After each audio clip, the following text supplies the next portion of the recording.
हैन। मलाई सपनामा पनि गाईले लहटेर हैरान छ, अहिले गाई देख्यो भने पनि तर्सिन्छु। कांग्रेसको सभापतिलाई बाख्राले लहटेर हैरान छ, मलाई चाहिँ गाईले लहटेर हैरान छ। अहिले यसो हेर्यो भने केही समय पहिला एउटा अन्तर्वार्ताको क्रममा बोलेको कुरालाई तोडमोड गरेर छेउटुप्पा गाँसेर जसरी चाहिँ अतिरञ्जित गराइयो, यसमा म स्पष्ट रूपमा बताउन चाहन्छु। म एउटा स्वभावले सन्यासी हुनुको नाताले म जाँड रक्सी माछा मासु चुरोट बिडी केही खाँदिनँ। म अहिले पनि शुद्ध शाकाहारी खाना खान्छु।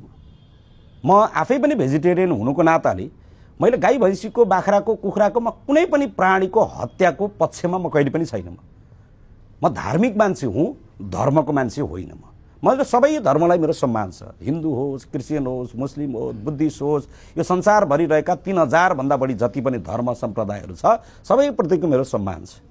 त्यसमा पनि एउटा सचेत नागरिक हुनुको नाताले देशले जसलाई राष्ट्रिय जनवार भनेको छ, त्यो जनवार काटेर खान पर्छ भन्ने कुराको चाहिँ म त्यो कुराको चाहिँ प्रमोट गर्दिनँ। हामीले काट्दै गरेको भिडियो हो भने मैले अपराध गरेको छु भने कानुनको नजरमा अपराध, भगवानको नजरमा पाप गरेको छु भने त्यो पाप र अपराधको कर्म भोग्न म तयार छु।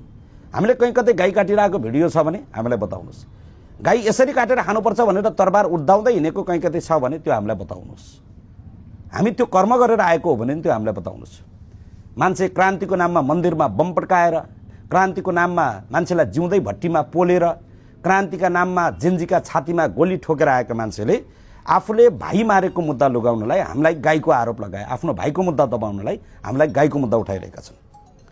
यदि उहाँलाई साँच्चीकै यसले बोलेको कुराले यो राष्ट्रलाई कहीँ कतै आघात पुग्यो भन्ने लाग्छ भने एउटा सचेत नागरिकको हुनुको नाताले कानुनको कार्यान्वयन गर्नुहोस्। प्रहरीमा उजुरी दिनुहोस्, उहाँहरू अड्डा अदालतमा उजुरी दिनुहोस्, म त्यसमा प्रमाण पेश गर्न तयार। फेरि पनि तपाईँलाई दोहोऱ्याएर तेह्राएर भन्नुपर्ने विषय के हो भने म सचेत जो कुरालाई राज्यले स्वीकार गरेको छ, राष्ट्रिय झण्डा, राष्ट्रिय पन्छी, राष्ट्रिय पशु, राष्ट्रिय जनावरहरू, जे कुरालाई चाहिँ राष्ट्रले आफ्नो प्रतीकको रूपमा मानेको छ, एउटा देशको सचेत नागरिक हुनुको नाताले हिजो पनि हामी सचेत थियौँ, आज पनि हामी सचेत छौँ।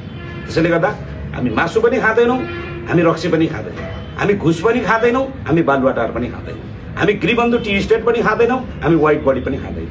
हामीले त्यो खाएर आएका पनि होइनौँ। टुरिस्ट उम्मेदवार पनि यिनै थिए, यो देशलाई बिगार्ने पनि यिनै थिए, यिनलाई भत्काएका पनि यिनकै कारणले हामीले आज गाली खाएको हो र भोलि बनाउने त्यो मात्रै जिम्मा लिएर हामी यहाँसम्म आएका छौँ। यति कुरा म तपाईँको बिचमा राख्न चाहन्छु। यो 2-3वटा आरोप प्रत्यारोपहरू जे खालको भइरहेको छ, हामी फेरि पनि कसैलाई आरोप प्रत्यारोप गर्न चाहँदैनौँ। तर यति भन्दै गर्दाखेरि म मेरो कुरा टुङ्गाइहाल्छु।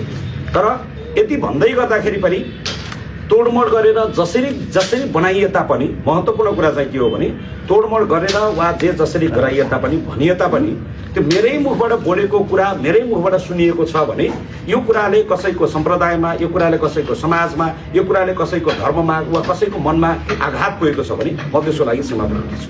त्यो कुराले कसैलाई चाहिँ त्यसले कहीँ कतै होइन यो त यस्तो हो कि हो भन्ने लाग्छ भने त्यो एउटा सानो वचनले गर्दै नगरेका कुराले तोडमोड गरिएका ती शब्दले चाहिँ कोही कसैलाई अप्ठ्यारो पारेको जस्तो महसुस हुन्छ भने सचेत नागरिक हुनुको नाताले यो समाजमा हुन सक्ने कुनै पनि खालका दङ्गा हुलदङ्गा ती कुरालाई हिजो पनि हामीले प्रमोट गरेनौँ, आज पनि हामीले मान्ने कुरा त्यो हो। त्यसैले कहीँ कतै फेरि पनि त्यो कुराले कसैको मनमा ठेस परेको छ भने सचेत नागरिक हुनुको नाताले म त्यसमा क्षमा प्रार्थी छु र आगामी दिनमा म कसैलाई यस्तो खालको कर्म नगर्न र नदोहोऱ्याउन म अरूलाई पनि अपिल गर्छु र कहीँ कतै भएका त्रुटिहरू फेरि पनि नदोहोऱ्याउने हामी पनि प्रतिबद्धता गर्न चाहन्छु।